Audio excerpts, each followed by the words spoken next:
Shalom, puji Tuhan. Kita mengucap syukur kita bisa ada hingga hari ini. Semua karena kebaikan Tuhan bagi kita semua. Pada hari ini saya rindu untuk mengencourage kepada Bapak Ibu Saudara semua, mengingatkan kita bahwa hidup Bapak Ibu dan saya, hidup kita semua belong to Jesus.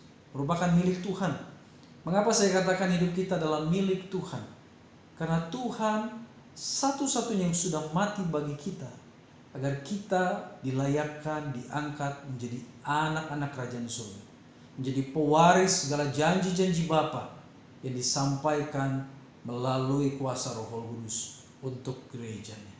Jadi kalau hidup kita adalah milik Tuhan, maka segala yang ada dalam hidup kita, segala yang kita miliki seharusnya menjadi milik Tuhan.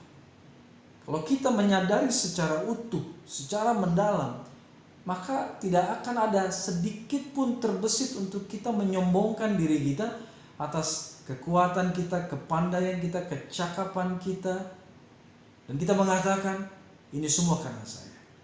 Kalau kita menyadari semua karena anugerah Tuhan, maka kita akan sadar yang kita pakai, baju, celana, sepatu, jam, kendaraan yang kita miliki, rumah tempat kita berteduh, kantor tempat kita bekerja, itu semua karena kebaikan Tuhan. Itu semua karena Tuhan izinkan untuk bisa kita miliki, bisa kita kelola.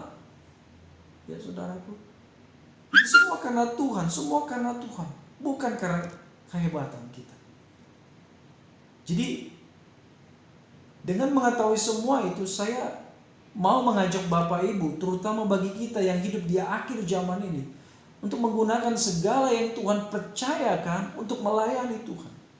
Mungkin ada yang berkata, oh saya tidak sekolah seminari, saya tidak sekolah teologi, saya nggak bisa melayani Tuhan. No, saya mau katakan Bapak Ibu, kita bisa melayani Tuhan dengan apapun yang kita miliki. Pakai semua yang Tuhan berikan, Tuhan izinkan untuk kita bisa miliki untuk melayani Tuhan.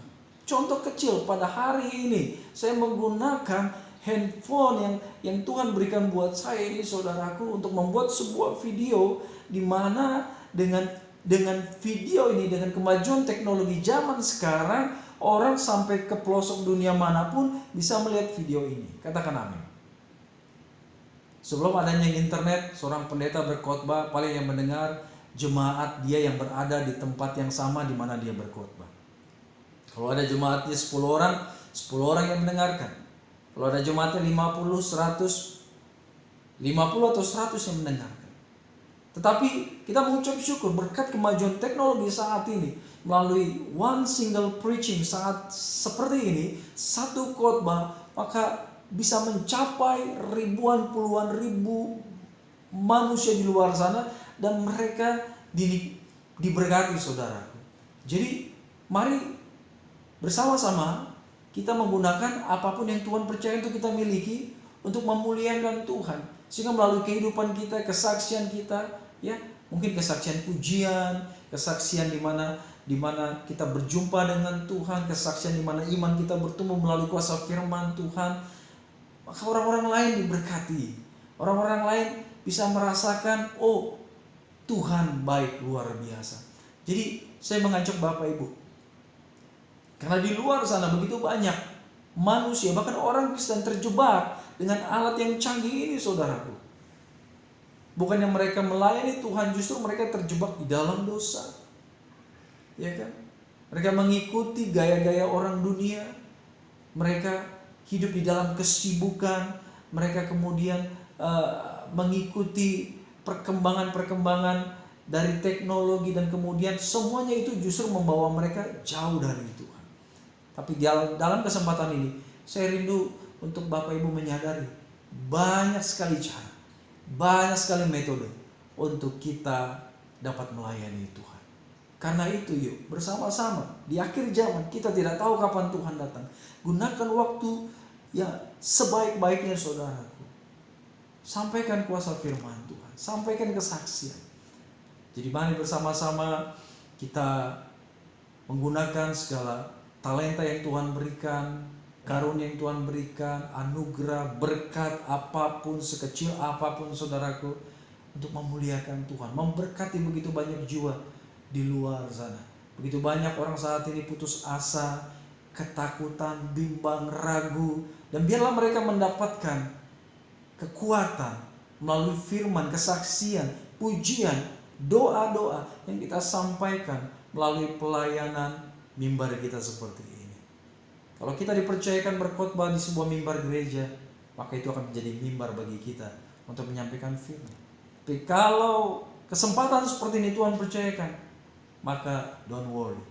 Maka alat handphone seperti ini bisa Tuhan pakai menjadi mimbar di mana firman Tuhan disampaikan. Mari bersama-sama saudaraku, layanilah Tuhan. Berikan yang terbaik. Karena pada waktunya ketika Tuhan datang, satu persatu kita akan menghadap Tuhan. Dan Tuhan akan meminta pertanggungjawaban dari setiap kita. Apa yang sudah kita lakukan bagi Tuhan. Kalau kita banyak memberkati orang melalui media-media seperti ini saudaraku, dan mereka diberkati, dan mereka berjumpa dengan Tuhan, mereka bertobat, bahkan mereka percaya Yesus adalah Juru Selamat, Yesus satu-satunya Tuhan, maka saya percaya saudaraku, berjumpa dengan Tuhan akan menjadi saat-saat yang kita nantikan, menjadi saat-saat yang paling indah, bukan saat yang paling menakutkan. Banyak orang takut ketemu Tuhan, ya. Tapi bagi Bapak Ibu dan saya yang hidup dalam ketaatan, yang mau dipakai Tuhan untuk menjadi berkat bagi dunia, maka saya percaya saudara, perjumpaan dengan Tuhan akan menjadi saat yang paling kita nantikan. Karena itu bersiaplah dipakai Tuhan. Mulailah dari hal-hal yang kecil, maka apapun yang kita lakukan pasti akan dijadikan berkat. Dalam nama Tuhan Yesus. Haleluya.